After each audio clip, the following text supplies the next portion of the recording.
আমাদের প্রথম দাবি হলো শাপলা শহীদদের রাষ্ট্রীয় স্বীকৃতি ও পুনর্বাসন। শাপলা গণহত্যার শহীদ ও আহতদের রাষ্ট্রীয় স্বীকৃতি দিতে হবে। শহীদ পরিবারকে উপযুক্ত ক্ষতিপূরণ, আহতদের চিকিৎসা এবং পূর্ণাঙ্গ পুনর্বাসনের দায়িত্ব সরকারকে নিতে হবে। বিশেষ করে শহীদ পরিবার ও পঙ্গুত্ব বরণকারীদেরকে নিয়মিত ভাতা প্রদান করতে হবে। 2. পাঠ্যপুস্তকে ইতিহাস সংযোজন।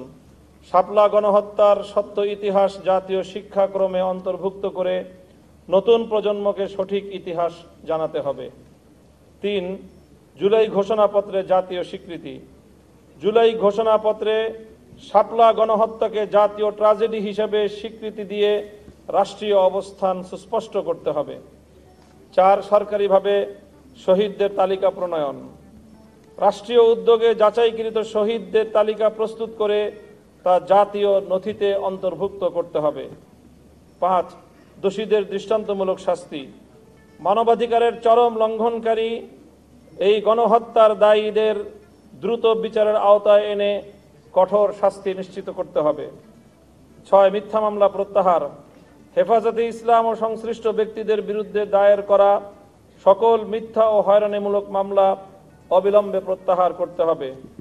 7. স্বাধীন তদন্ত কমিশন গঠন। আইনজ্ঞ ও নিরপেক্ষ নাগরিকদের সমন্বয়ে শাপলা গণহত্যা তদন্ত কমিশন গঠন করে ঘটনার পূর্ণাঙ্গ তদন্ত ও সুপারিশমালা প্রকাশ করতে হবে। এই 7টি দাবির সাথে আপনারা সকলে একমত? আমরা এই মুহূর্তে আগামী দিনে আমাদের পক্ষ থেকে একটি কর্মসূচি ঘোষণা করছি। শাপলা কেন্দ্রিক বিভিন্ন কাজে অংশীজনের সম্মাননা ও সম্মিলনী 2025।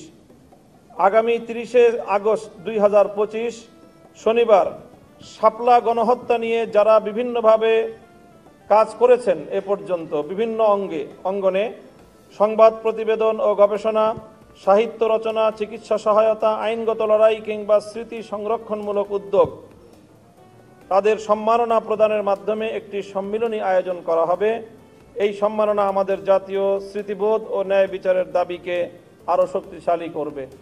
ইনশাআল্লাহ শাপলার স্মৃতি সংসদ শাপলা চত্বরের এই চেতনাকে আগামী প্রজন্মের সামনে স্পষ্টভাবে আগামীর প্রজন্মের জন্য একটি বাতিঘর হিসেবে উপস্থাপন করার জন্য তার বহুমুখী কার্যকলাপ পরিচালনা করবে এবং শাপলায় শাহাদাত বরণকারী সকল শহীদ পরিবারদের সব ধরনের দায় দায়িত্ব গ্রহণ করবার জন্য শাপলা স্মৃতি সংসদ গুরুত্বপূর্ণ ভূমিকা পালন করবে এবং হেফাজতে ইসলামের পক্ষ থেকে শাপলা চত্বরের শহীদ পরিবারদের ক্ষতিপূরণ আদায় করার জন্য এবং রাষ্ট্রীয় ভাতা প্রদান নিশ্চিত করবার জন্য ইনশাআল্লাহ হেফাজতে ইসলামের পক্ষ থেকে কার্যকর পদক্ষেপ গ্রহণ করা হবে। এর একাডেমিক এবং গবেষণামূলক যত কার্যক্রম সহযোগিতার প্রয়োজন হয় শাপলা স্মৃতি সংসদ তা দিতে ইনশাআল্লাহ সম্পূর্ণরূপে সর্বদা প্রস্তুত থাকবে।